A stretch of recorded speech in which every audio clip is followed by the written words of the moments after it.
दोस्तों आज मैं आपके साथ जो मूवी एक्सप्लेन करने जा रही हूँ उस फिल्म का नाम है छावा। ये मूवी 2025 में रिलीज़ की गई और इस फिल्म में विकी कौशल ने एज अ मराठा राजा अपना रोल किया। तो ये फिल्म की कहानी है 1681 की, जब औरंगज़ेब यानी मुग़ल सल्तनत का बादशाह मराठाओं के बादशाह शिवाजी महाराज की मृत्यु की खबर सुनकर जश्न मना रहा था। औरंगज़ेब सोच रहा था कि मराठा की सल्तनत का अंत हो गया है, लेकिन ऐसा नहीं था। शिवाजी महाराज के बेटे छत्रपति सांबा उसकी इस सल्तनत संभालता है और मराठाओं की हुकूमत पर राज करता है।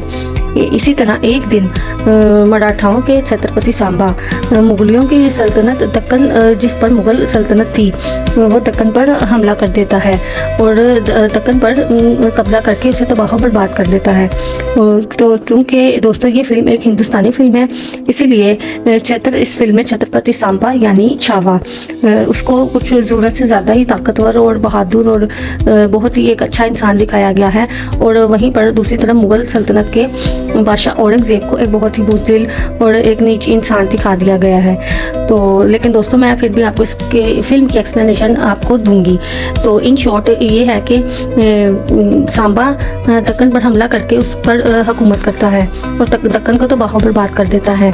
औरंगज़ेब बादशाह को इस पर बहुत गुस्सा आता है और वो उसके शिवाजी महाराज के बेटे सांबा पर काफ़ी गुस्सा करता है, क्योंकि औरंगज़ेब अब काफ़ी ज़्यादा बूढ़ा हो चुका था और इसका बेटा अब जवान था जो मुग़ल बादशाह कहलाता है।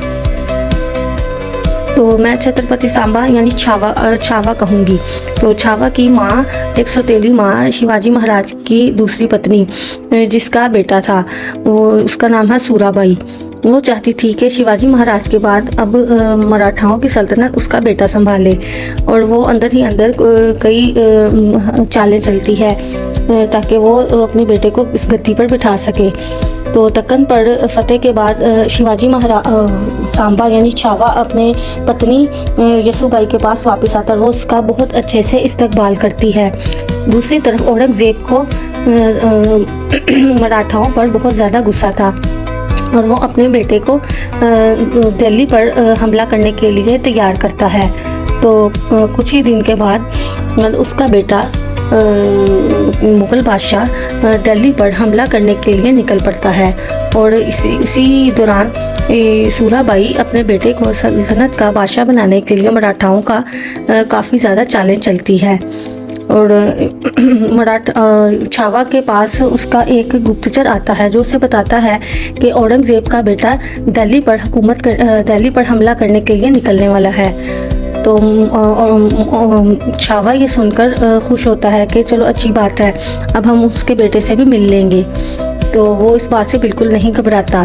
दूसरी तरफ मुग़ल बादशाह दिल्ली पर हमला करने के लिए अपनी 5000 की फ़ौज को लेकर निकल पड़ता है और काफ़ी दिन के रास्ते और तय करता हुआ दिल्ली की तरफ आता है। और वो आता हुआ मुग़ल बादशाह छावा को इनवाइट करता है अपने पास।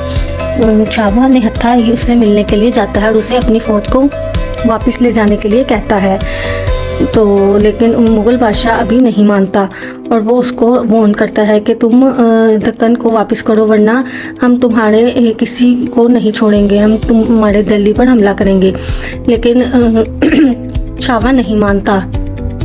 औरंगज़ेब दक्कन को देखने आता है जिसकी छावा ने इतनी बुरी हालत कर दी थी, और वहाँ का जो वज़ीर था उसका सर कलम कर देता है। तो और छावा भी अब अपने साथियों के साथ मुग़ल बादशाह के साथ निपटने के लिए तैयारी कर रहा था और अपनी फ़ौज को तैयार कर रहा था और उनसे निपटने के लिए कोई गुप्त रास्ते तलाश करता है। और दूसरी तरफ छावा की सौतेली माँ सूराबाई इस दुनिया से चली जाती है, लेकिन वो पीछे अपने काफ़ी ज़्यादा गुप्त अपने चाल चलने वाले उन लोगों को छोड़ जाती है।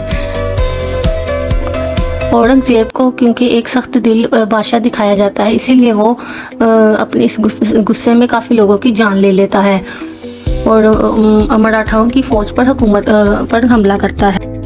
क्योंकि अब छावा भी अपनी फ़ौज के साथ निकल पड़ा था। छावा की फ़ौज 150 की थी और मुग़ल बादशाह की 5000 की फ़ौज थी। इसी तरह चाले चलते हुए मुग़ल बादशाह छावा के पास आता है और उसे कहता है कि हम अपनी फ़ौज को वापस ले जाने का फ़ैसला करते हैं और हम अभी अपनी फ़ौज के साथ वापस लौट जाएंगे, लेकिन वो ऐसा नहीं करता।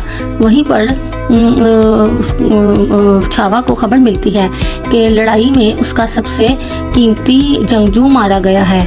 तो वहीं पे छावा बहुत ज़्यादा गुस्से में फिर से निकल रहा है, लेकिन उसके कुछ छावा के कुछ साथी इसको धोखा दे जाते हैं और इसके खिलाफ चाल चल जाते हैं और मुग़ल बादशाहों को उसकी कुछ गुप्त बातें बता देते हैं कि वो आप पे छुपकर हमला करने वाला है। इसी तरह दोनों फ़ौजें आपस में लड़ने लगती हैं और इसी लड़ाई के दौरान छावा इनसे काफ़ी ज़्यादा लड़ता है अपनी 150 की फ़ौज के साथ और इसके काफ़ी जंगजू मारे जाते हैं और छावा अकेला रह जाता है।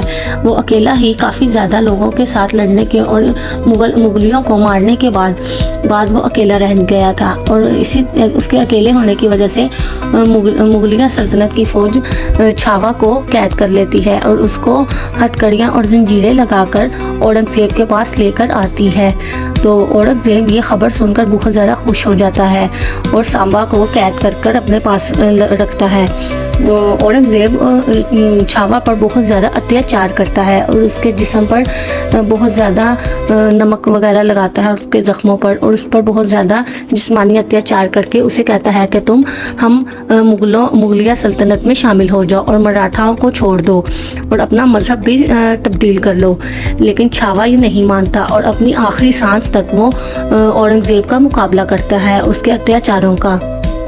वो एक ही उस पीछे सूराबाई उसकी पत्नी अपने पति की इस तकलीफ़ को महसूस करती है और उसके लिए पूजा करती है, जो कि छावा को हिम्मत ताकत दिलवाती है। तो छावा अपनी आखिरी सांस तक औरंगज़ेब का मुकाबला करता है, लेकिन औरंगज़ेब भी अपने अत्याचारों से बाज नहीं आता। इसी तरह कई दिन गुजर जाने के बाद भी छावा हार नहीं मानता और एक ही दिन औरंगज़ेब और छावा दोनों इस दुनिया से चले जाते हैं। दोनों की सांसों का अंत हो जाता है और यहीं पर फिल्म का भी अंत होता है।